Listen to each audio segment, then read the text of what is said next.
Hello, I'm David White. I'm the resident blacksmith here at Washington State Park. I'm working in a reconstruction of James Black's shop. James Black was a knife maker of some repute, and he was actually famous for the knives he made before he became famous for making some knives for Bowie.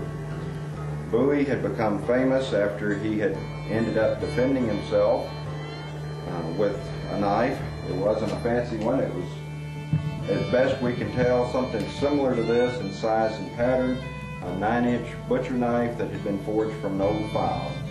He had gone to a friend's duel as one of the witnesses.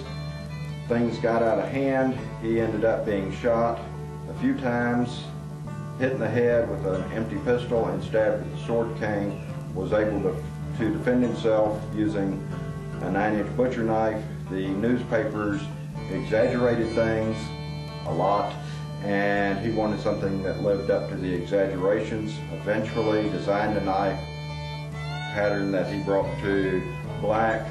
Black made that knife, and that's where the legend of the Bowie knife came from. People would start saying they wanted a knife like Bowie's. That got shortened to, I want a Bowie knife. Now, most of the time, I will start with a piece of flat stock. I've run out of flat stock. This is a type of tool steel that is very common among bladesmiths. So I've had to dig out some of my stuff from the house. This is a type of tool steel that I can only get in round stock. So first I had to forge it flat, and I'm trying to get this cut off using a hot cut hose. See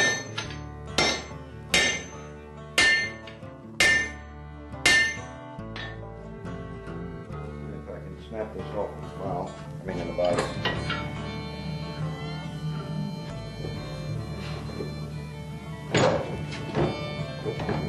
Okay. I'll stick this end over here in the ashes.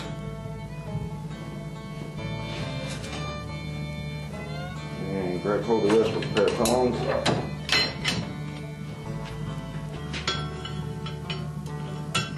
Now, in the forging process, I will end up elongating and widening. So I don't have to have an exact shape when I start. I can pick that up later. Now, in forging, I heat the metal up to where it becomes plastic. At that point, I start shaping using different parts of the hammer or anvil, different hammers for their different faces, and different hardy tools like the hot cut you saw me using a minute ago. That allows me to shape it without having to do a lot of grinding.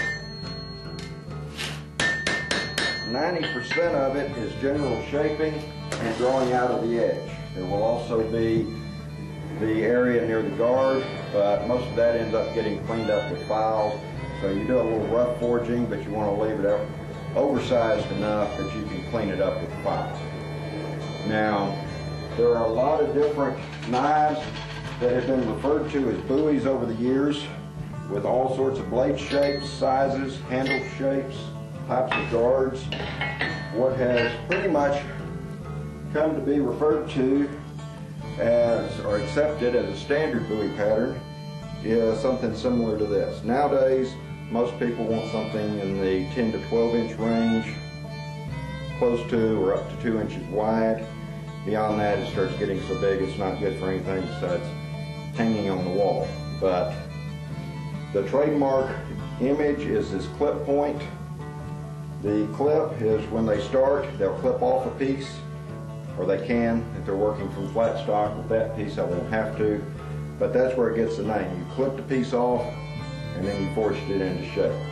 That speeds up some of the shaping efforts. The primary people who are still interested in Bowie knives today are collectors, reenactors of different types, and people who just have a fondness or interest in history. whether it's American history or a particular period of American history.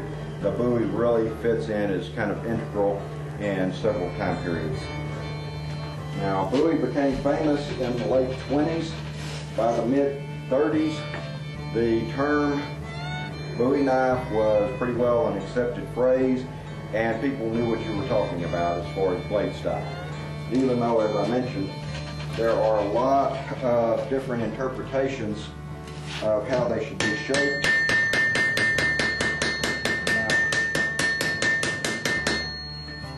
I'm drawing this edge out just a little bit more.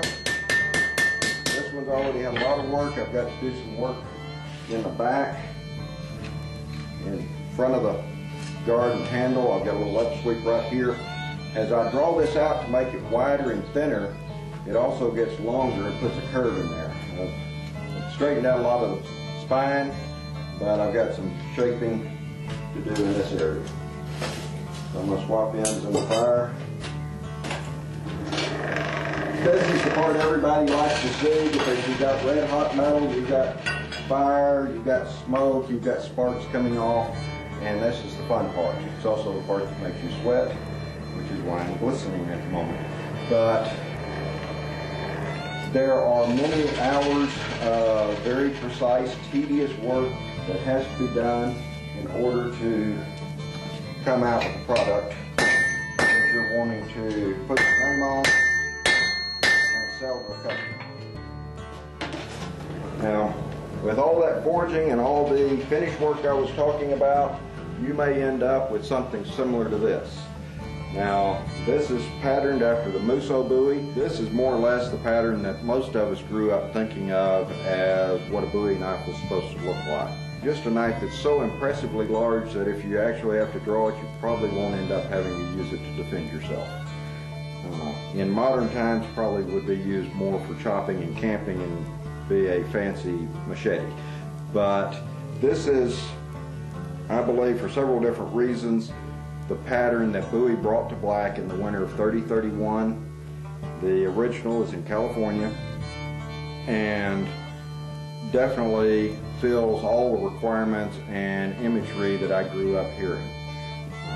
But if you come down for a visit at historic Washington State Park, I can explain why I believe this is probably the original pattern, and that's why this one has been made and is down here.